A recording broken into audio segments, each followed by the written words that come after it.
Biodiversity यानी जैव विविधता, ये वो एक शब्द है जिसका इस्तेमाल हम पृथ्वी पर रहने वाले सभी जीव जंतुओं की प्रजातियों को समझने के लिए करते हैं। इसमें उनके रहने की जगह और हमारे इकोलॉजिकल सिस्टम में बायोलॉजिकल बैलेंस को बनाए रखना शामिल है।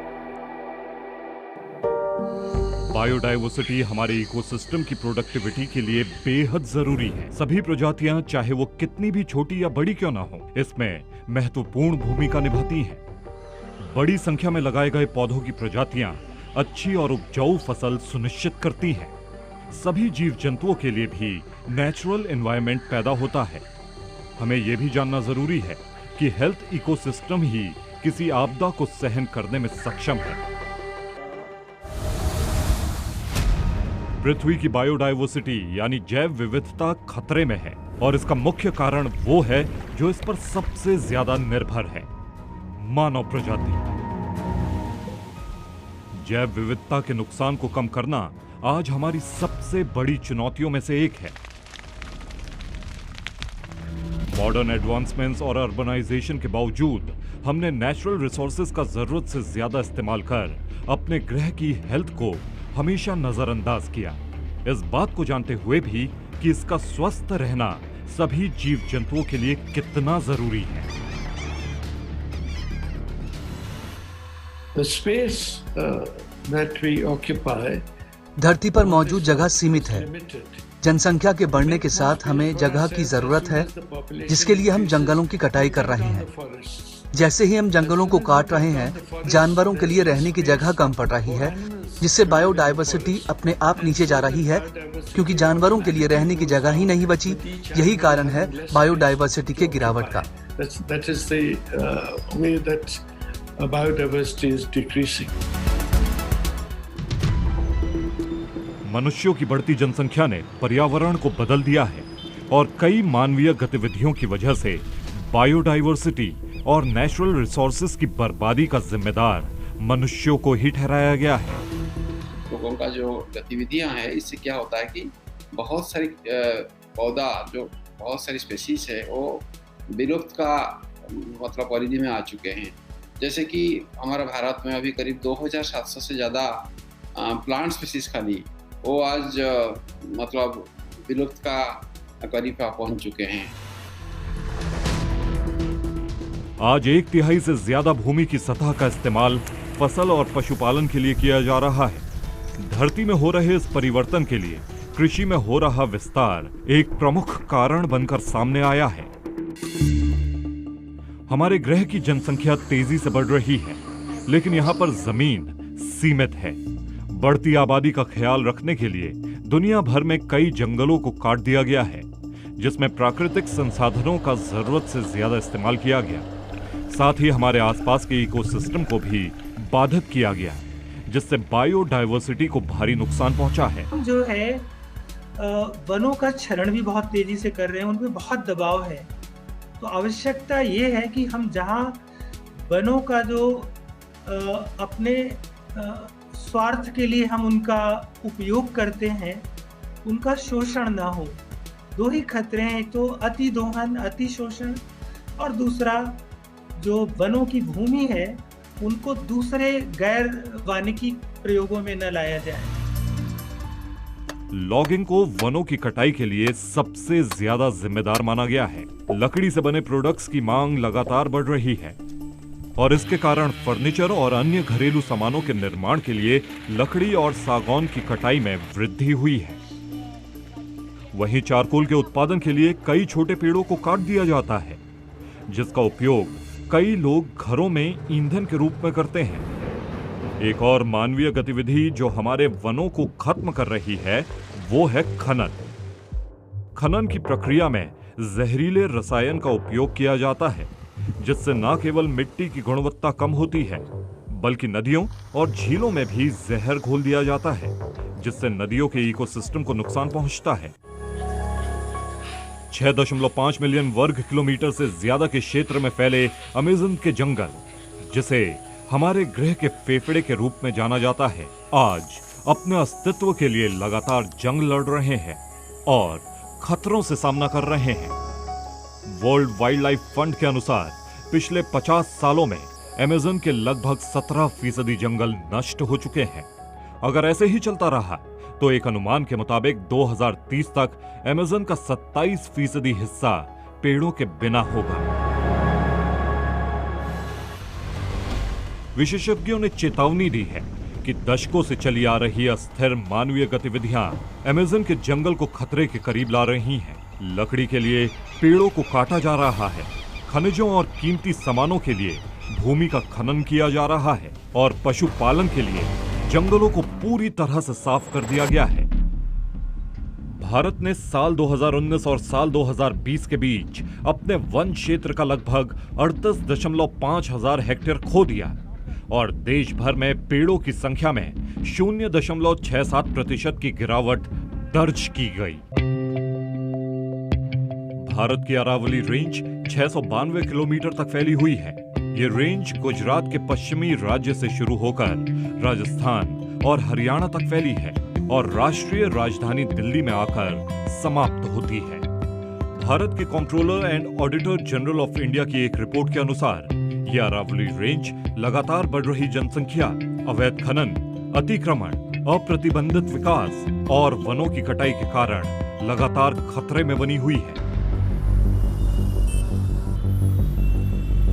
मुंबई की आरए ने विकास के नाम पर पर्यावरण को हो रहे नुकसान की बहस को सबके सामने लाया था। साल 2019 में मुंबई मेट्रो रेल निगम के लिए प्रस्तावित कार शेड बनाने के लिए 2000 से ज्यादा पेड़ों को आधिकारिक तौर पर काट दिया गया।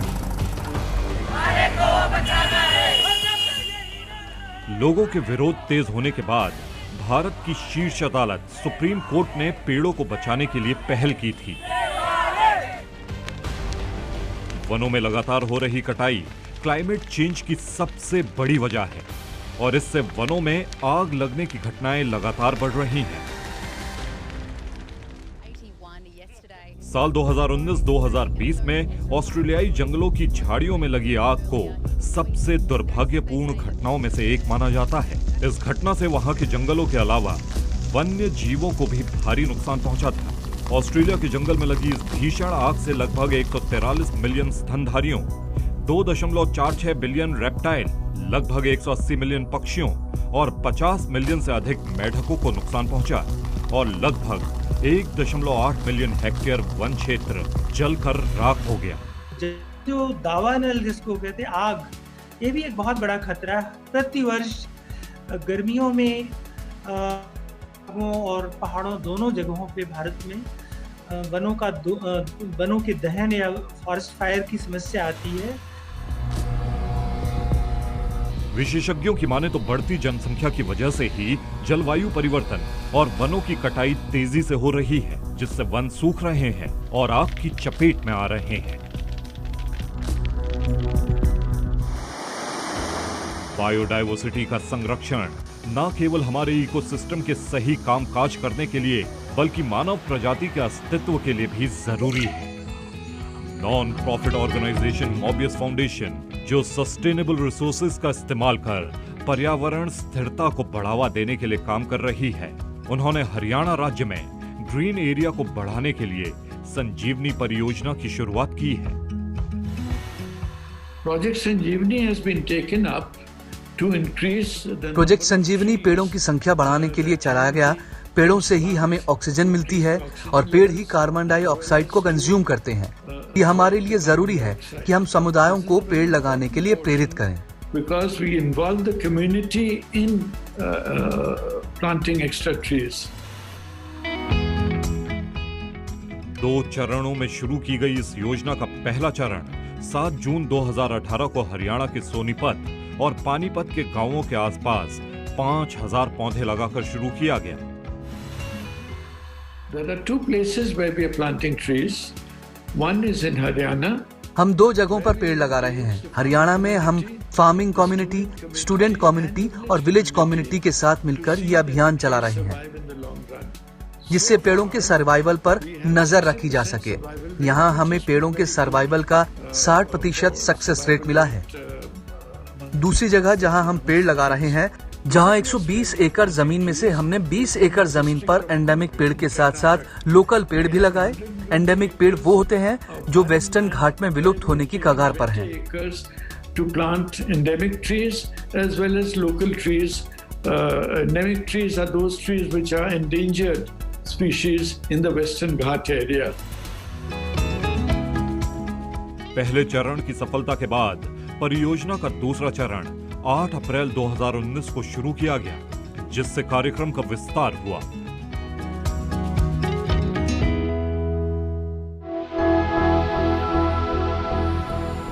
पेड़ों को बचाने के लिए कई संगठन संघर्ष कर रहे हैं। Give me trees trust Delhi स्थित एक और गैर सरकारी संगठन है जो पेड़ लगाने में लगातार योगदान दे रहा है। इस संस्था ने देश में हरियाली बढ़ाने के लिए 20 मिलियन से ज्यादा पेड़ लगाए हैं।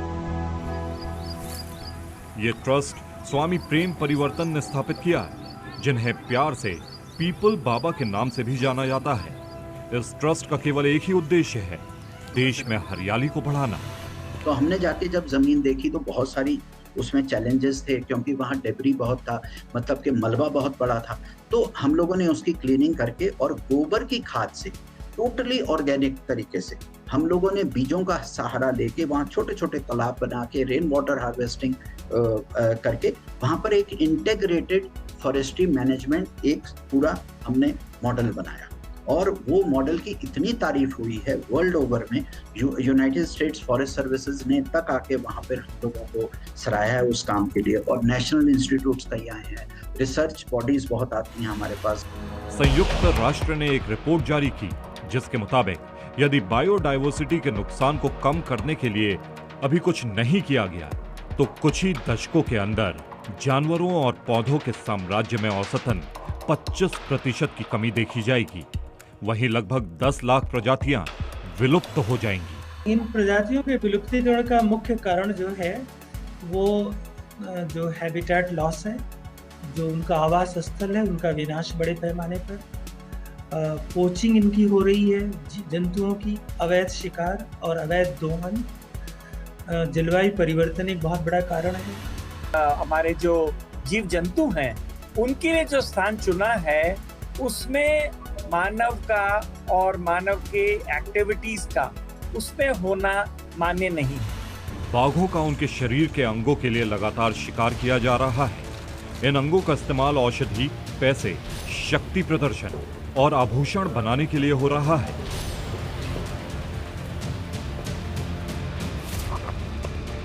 सबसे ज्यादा अवैध शिकार हाथी दांत का किया जाता है, जिसे गैंडे और हाथियों से चुराया जाता है।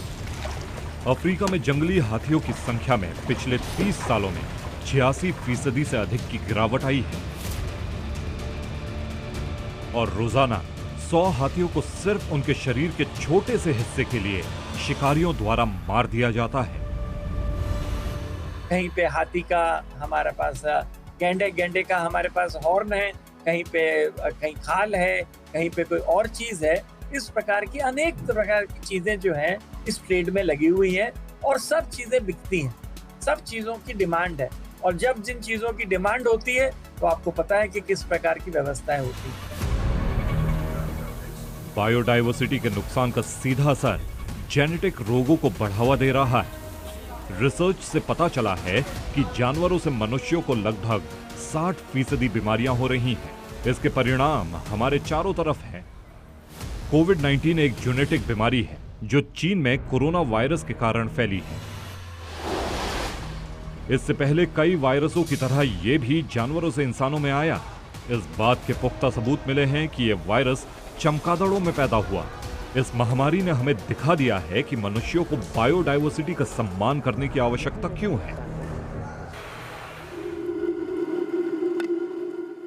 समुद्री बायोडायवर्सिटी के बिगड़ने के पीछे 3 सबसे महत्वपूर्ण वजह हैं: आर्थिक, सामाजिक और एनवायरमेंटल। महासागरों में रहने योग्य स्थान का 90% से ज्यादा हिस्सा है, जिसमें लगभग 2,50,000 ज्ञात प्रजातियां हैं और कई और प्रजातियां खोजी जानी बाकी हैं। मछली पकड़ना समुद्र में बिगड़ रही परिस्थितियों के लिए सबसे ज्यादा जिम्मेदार है।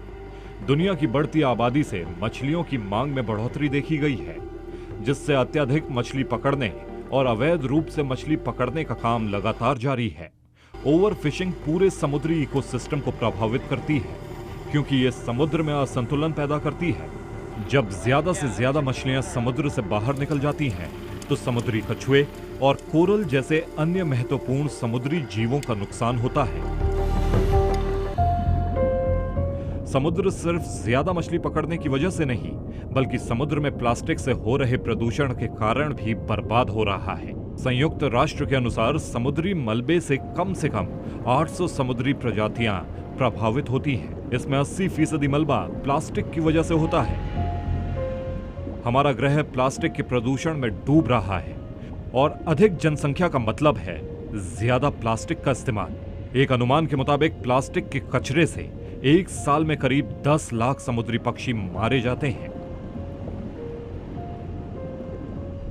मानवीय गतिविधियों की वजह से समुद्र में हो रहा तेल रिसाव भी महासागरों को प्रदूषित कर रहा है और समुद्री जनजीवन पर प्रभाव डाल रहा है। क्षतिग्रस्त टैंकरों, लीक हुई पाइपलाइनों और अपतटीय तेल के रिसाव के कारण दशकों तक समुद्र में चलने वाले इकोसिस्टम को लंबे समय तक के लिए नुकसान पहुंचता है।